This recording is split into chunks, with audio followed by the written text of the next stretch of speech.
Paz, pessoal, glórias ao Criador pela oportunidade de poder falar da mensagem dele, ser ministrada pelo Espírito. Agradeço ao Pai por esse novo tempo no qual vivemos e que todas as mensagens colocadas aqui sejam frutíferas, né? Encontrando morada, semeadas em terra boa, e que o Pai opere dando discernimento a todos em nome de Yeshua. Amém? Hoje mais uma palavra que caberia como uma grande exortação. E na verdade não deixa de ser uma grande exortação. Mas eu vou colocar de um modo que não venha falar, pondo críticas, né? Mas colocando a palavra em si, que já faz qualquer crítica que for necessária. E esse canal, o intuito dele é sempre trazer a importância da renovação da mente para compreendermos o tempo em graça, qual vivemos graças ao sacrifício perfeito e definitivo do Filho, Yeshua, Cristo, e para que possamos nos encaixar aos tais ao qual o Pai procura, que são adoradores em espírito e em verdade, como está lá escrito em João, capítulo 4, na conversa do Senhor com a mulher samaritana, né? Então, a palavra, todas as mensagens colocadas no canal, sempre vai voltar para essa questão da adoração, da renovação da mente, do como que é importante ser ministrado pelo Espírito, da importância do corpo, né, que somos o templo do Espírito. Tudo voltando à responsabilidade pessoal de como devemos nos conduzir nesta terra, né? Dando a importância de acordo com a compreensão do significado do sacrifício do Filho, da nova aliança, do tempo novo, né? E que é importantíssimo que sejamos renovados, também. Olha só, eu vou iniciar aqui em Hebreus 10. Vou ler o verso 5 ao 7 que diz: Por isso, quando Cristo veio ao mundo, disse: Sacrifício e oferta não quiseste, mas um corpo me preparaste. De holocaustos e ofertas pelo pecado não te agradaste. Então eu disse: Aqui estou. No livro está escrito a meu respeito: Vim para fazer a tua vontade, ó Deus. Glórias, né? Glórias, glórias e aleluias. E por que o Senhor não se agradou das ofertas? Porque hoje existe uma confusão muito grande, gigantesca, mas de modo proposital, infelizmente, por alguns, que coloca a questão da oferta, questão de dízimo, oferta, de um modo totalmente contrário do que vem dizer a Bíblia. E isso vai ficar bem claro. Eu vou procurar explorar mais essa questão. Se o vídeo cair, eu vou continuar, né, porque é um assunto muito importante. Olha só, a respeito da oferta. Eu vou ler aqui em Mateus. Veja que eu li Hebreus, é muito importante dizer isso, colocar essa questão de que já faz parte do Evangelho do Cristo ressuscitado, dado ao apóstolo Paulo, né? Então aqui, Yeshua disse, e Paulo está colocando, né? Porque ele está relembrando que o Pai não se agradou das ofertas, mas ele agradou de uma única oferta, que foi preparada desde o princípio, para a salvação de todo o que crê, que é o Filho, né? Aí Yeshua diz aqui, no tempo dele em carne, já em Mateus 17, deixa eu ver aqui, Mateus 17, a partir do versos 24, está falando a respeito do imposto do templo, do que era cobrado ali na época que Yeshua estava discipulando, né? Do Yeshua em carne, quando ele discipulou os 12, ele conviveu com aquelas pessoas e ele presenciou muitas coisas que não convinham, que não estava de acordo com o que estava escrito. Por conta disso, havia muitas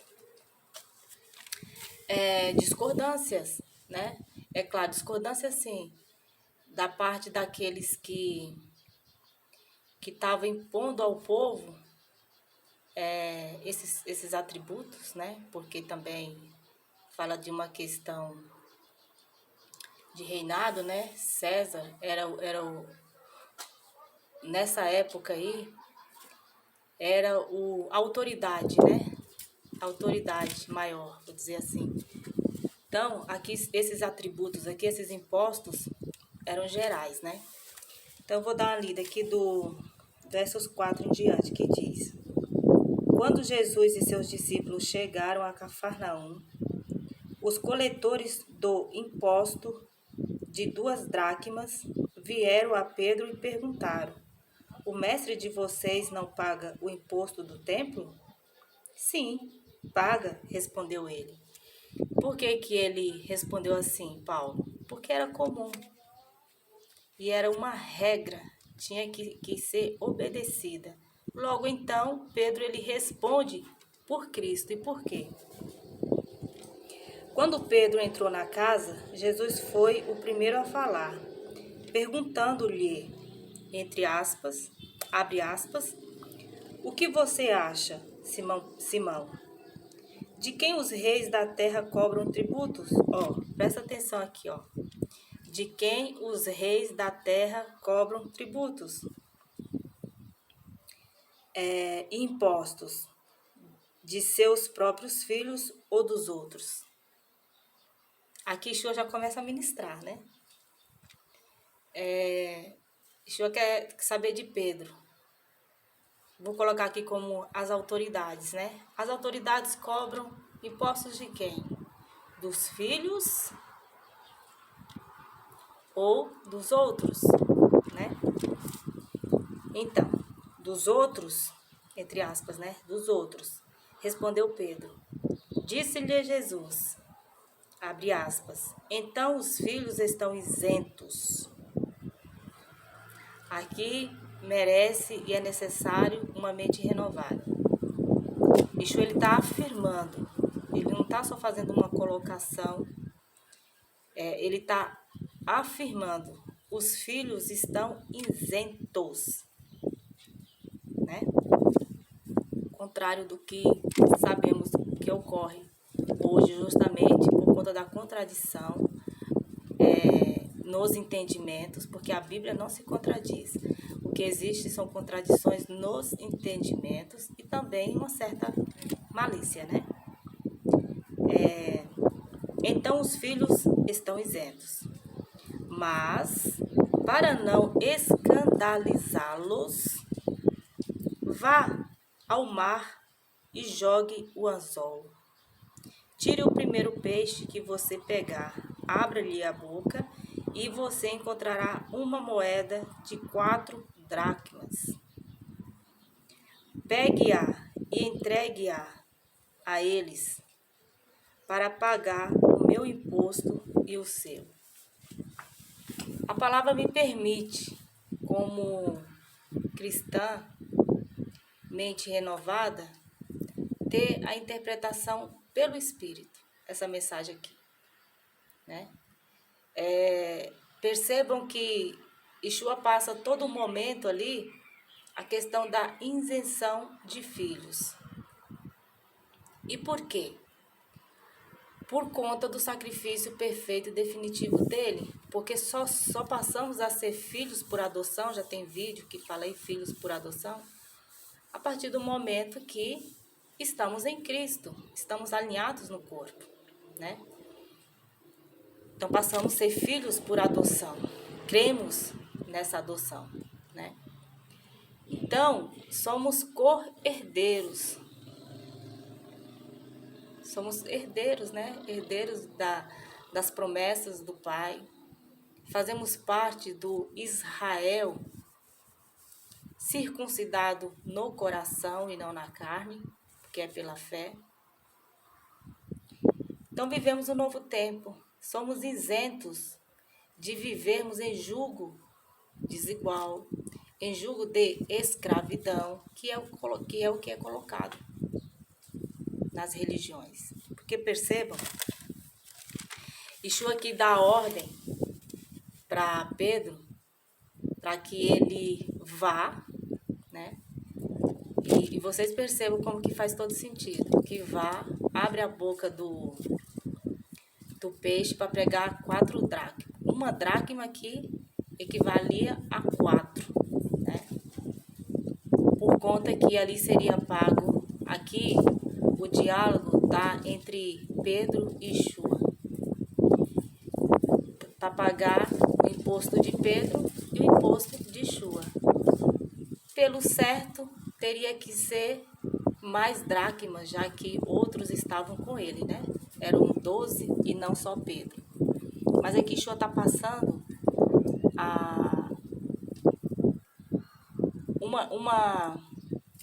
ele está colocando para que que a gente venha compreender como que é a vida cristã.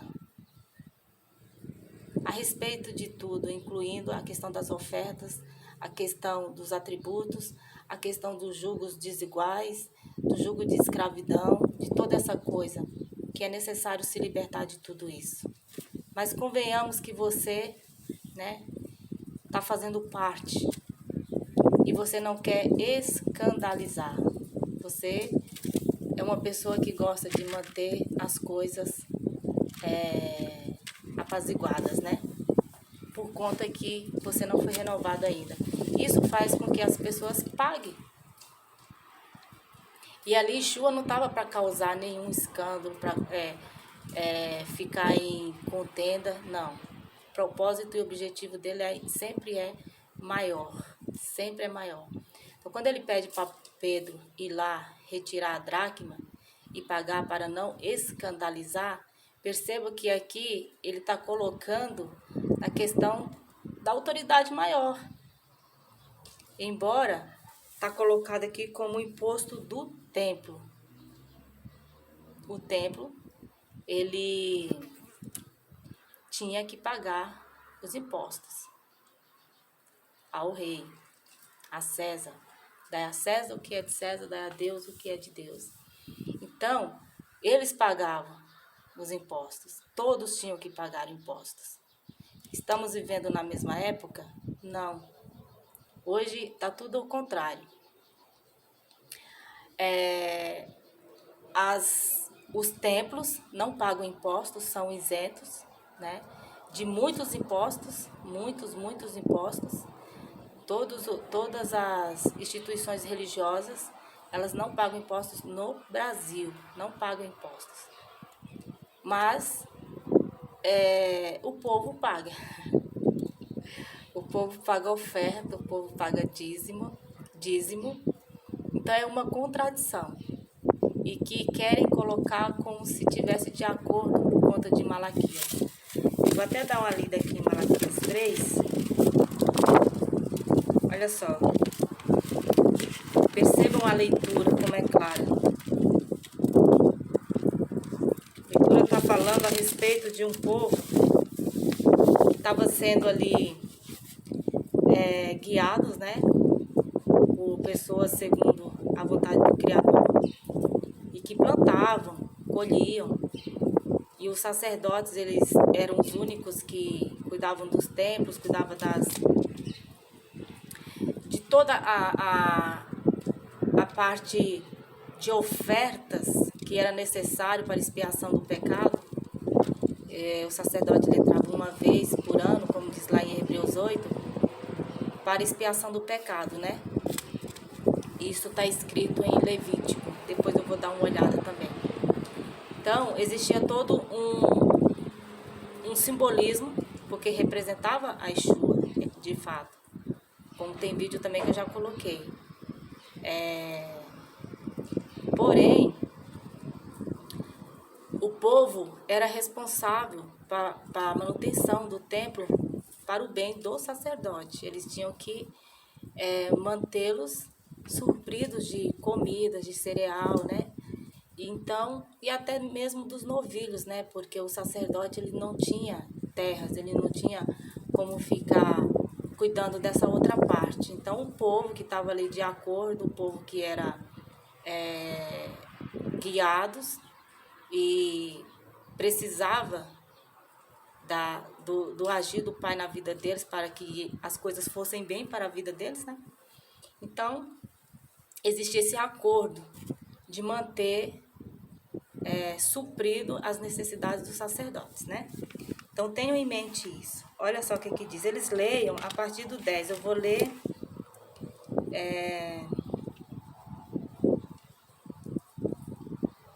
a partir do 8, ó. Mas quanto a mim, graças ao poder do Espírito do Senhor, estou cheio de força e de justiça, para declarar a Jacó a sua... Ah, perdão, gente, eu estou em Miqueias. Eu pulei aqui, eu estou aqui antes. Deixa eu ir aqui, peraí.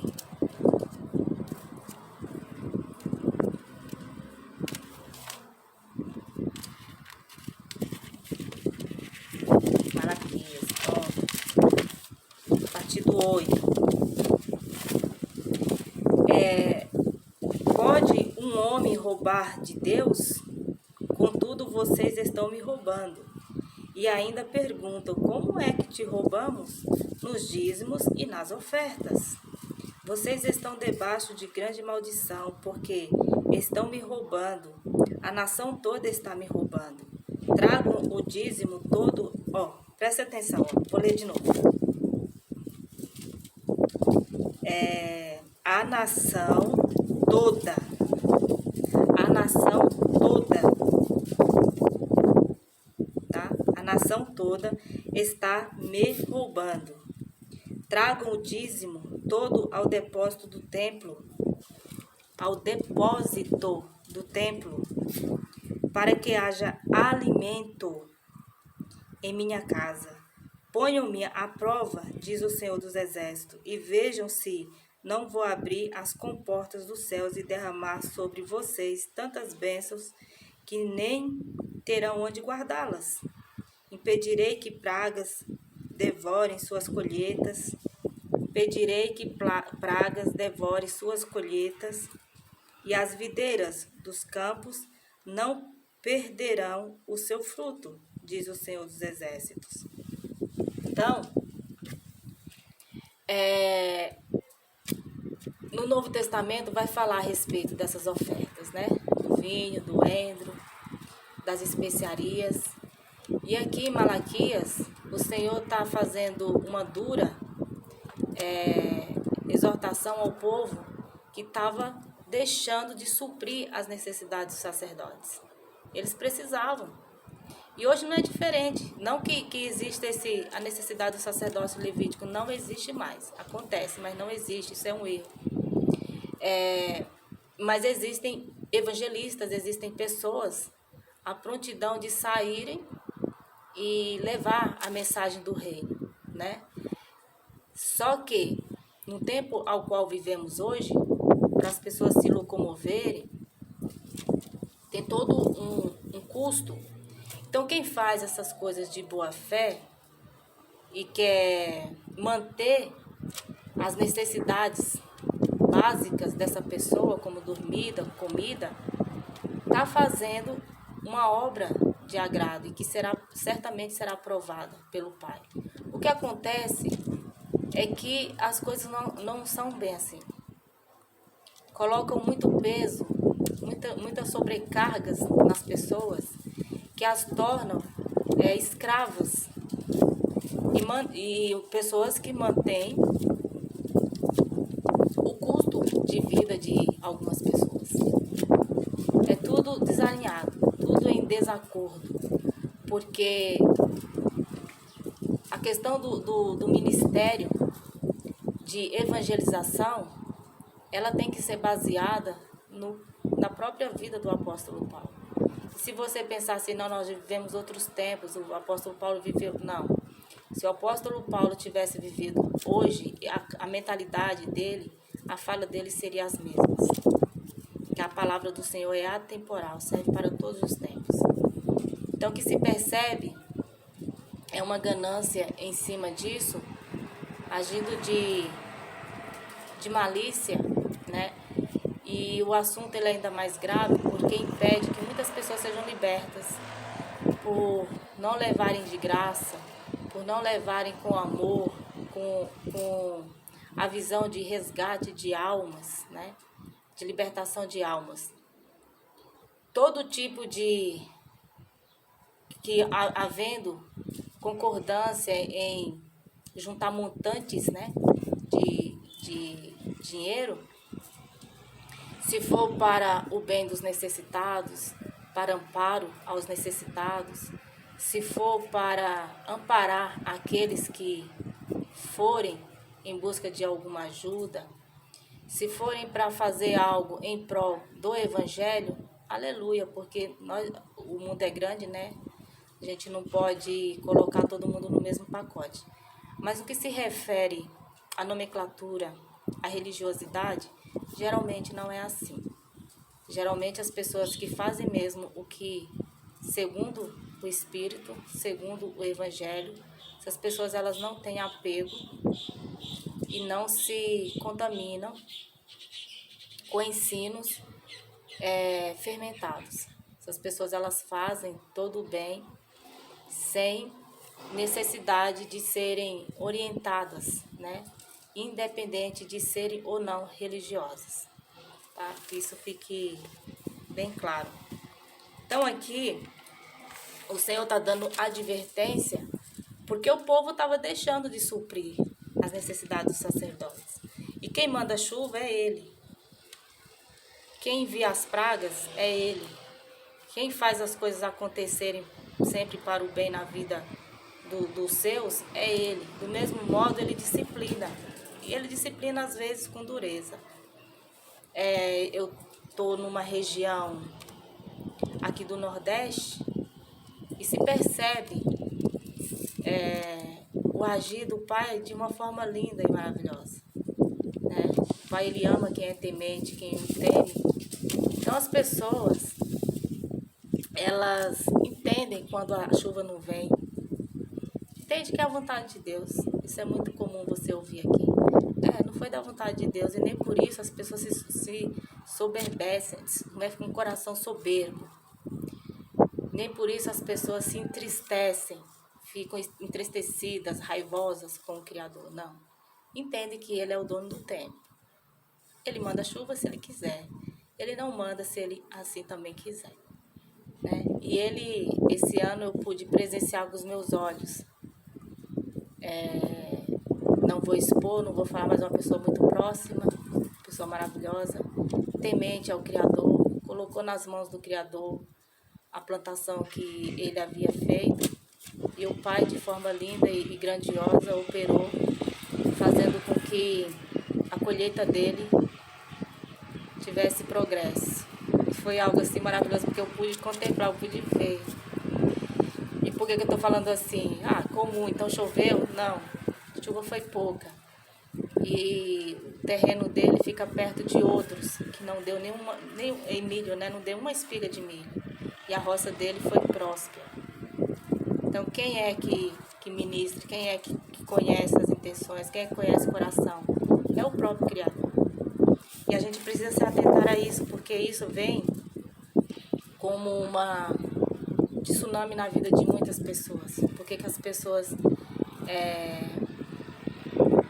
de uma forma talvez, acredito eu que não seja intencional, mas as pessoas não saem de uma condição dificultosa nas suas vidas financeiras, justamente por isso, por querer barganhar, querer acreditar, eu vou ser isso, eu vou ser dizimista, eu vou ser ofertante, né? Eu vou fazer isso e aquilo, o Senhor vai me ajudar, e essa pessoa nunca sai dessa condição. mas as pessoas que colhem estão sempre numa condição muito melhor. As pessoas precisam parar para refletir, né? A intenção, ela conta muito. E é claro que quando você é renovado, você entende cada tempo da Bíblia, do que está se referindo, do que está falando. Você tem que levar isso para outras pessoas, porque é libertador, né? Imagina, Yeshua, ele vem colocando a questão dos impostos, no geral ali, e ele, para não escandalizar, ele pede, autoriza Pedro, né? A retirar a boca do peixe, porque ele é dono de tudo, né? Então, ele coloca a questão da isenção, né? A isenção de não pagar impostos, de não ter a necessidade de pagar impostos. Somos livres, o preço foi pago, né? E hoje em dia, quem está por trás de uma nomenclatura, de uma religião, é isento de pagar impostos ao governo. O problema maior está em que? O que adianta você estar sendo isento de pagar o imposto, mas está causando escândalo, porque todos devem pagar os seus impostos, né? Os gastos é igual, todos devem pagar os seus impostos. A isenção ali de filhos é nele, ele pagou o preço. Então por que as pessoas têm que ficar em jugo de escravidão? Pagando dízimos, pagando ofertas, e suas vidas não vendo nenhum benefício, principalmente no que se refere à vida espiritual, por não compreender essas questões, que não se trata de dinheiro, né? Olha só o que diz aqui, em Levítico. Se você ler a partir, do verso 5, vai estar falando a respeito da oferta. E que oferta é essa? Oferta dos pecados, o que era feito em prol dos pecados do povo, né? A oferta pela culpa. Aí vai estar classificando, tem a oferta pela culpa, não dá para ler tudo, gente, mas se você conferir aqui, a partir do Levítico, a partir do capítulo 5, você vai ver aqui, a oferta pela culpa, a regulamentação acerca do holocaustos, a regulamentação da oferta de cereal,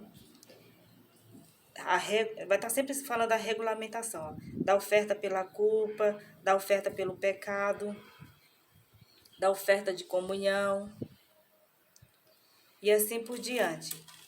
A porção dos sacerdotes, disse mais o Senhor a Moisés, aqui está no capítulo 7, a partir do versos 28. Disse mais o Senhor a Moisés, diga aos israelitas, todo aquele que trouxer sacrifício de comunhão ao Senhor, terá que dedicar parte dele ao Senhor. Com suas próprias mãos trará ao Senhor as ofertas preparadas no fogo. Trará a gordura juntamente com o peito e o moverá perante o Senhor como gesto ritual de apresentação. O sacerdote queimará a gordura no altar, mas o peito pertence a Arão e a seus descendentes. E aí continua, né? Aí continua falando a respeito das ordenanças, né? A respeito do que deveria ser feito os sacerdotes deveriam fazer, né? Mas é interessante aqui que o Senhor está colocando, né, a questão do novilho, de como deveria fazer as repartição, como que deveria repartir, quem que ficaria com aquilo, o que era da parte dele, a gordura, né? O que era oferecido para ele. Então, se você ler tudo isso daqui, você vai entender como que era feito passo a passo, né? Com o novilho, como que o povo deveria cuidar da parte do sacerdote, suprir as necessidades do sacerdote. Não dá para ler tudo, mas a partir do capítulo 5 você lê e você vai ver que nada se refere a dinheiro, a tributos, né, dizendo assim, por causa da época. Nada está relacionado a tributos, a impostos. E essas ofertas aqui, embora o Criador permitira, né, porque tinha a representação do Filho, era um ensinamento de coisas do futuro, que já foram cumpridas nele, no Filho. Mas lá em Hebreus, ele vai dizer que ele não se agradou. Por quê? Porque está voltando para a questão da intenção. Que o ser humano ele não pode ser avaliado e nem justificado por conta das suas obras, por conta daquilo que faz, daquilo que doa, né? Mas a responsabilidade do corpo está em viver uma vida de acordo com o que diz as doutrinas, o que diz os mandamentos, né? A questão da obediência aos mandamentos. Nisso daí, até mesmo a questão do jejum em Isaías 58, ou 53, se não me engano, não, 58 mesmo, vai falar a respeito do jejum santo, o jejum que o Senhor se agrada, que é de guardar o pé, guardar de língua falsa, dessas coisas assim. Então, tudo é voltado para a questão da ação, da atitude, do dia a dia, da nossa vida, da nossa intenção. Então, torna-se vã qualquer tipo de manifestação religiosa, culto em ministrações solenes, se a mente da pessoa não estiver renovada. Percebe? Tudo é em vão, não tem como esmiuçar tudo, mas o entendimento sim é importante que fique aqui claro. Não tem como você se justificar nas obras.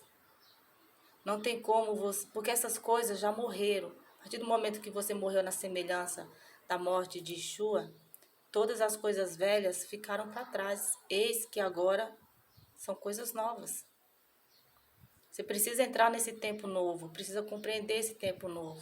O que é colocado como oferta, dízimo, aceitável ao Criador, lendo Malaquias, sempre os mesmos cultos, lendo Malaquias 3, distorcendo coisas que, para pessoas que são leigas, que não têm o hábito da leitura bíblica, as pessoas, por conta de não escandalizar, de fazer parte de um grupo, elas vão pagar sim.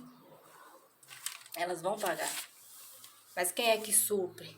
E muitas pessoas, às vezes, têm uma vida confortável e acham que o Senhor está abençoando por conta disso, e não é.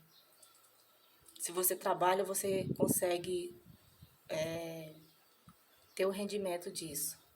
E o Criador, ele manda chuvas para bons e para maus, né? A questão da medida que cada um tem não se pode basear naquilo que você oferta, naquilo que você doa, não.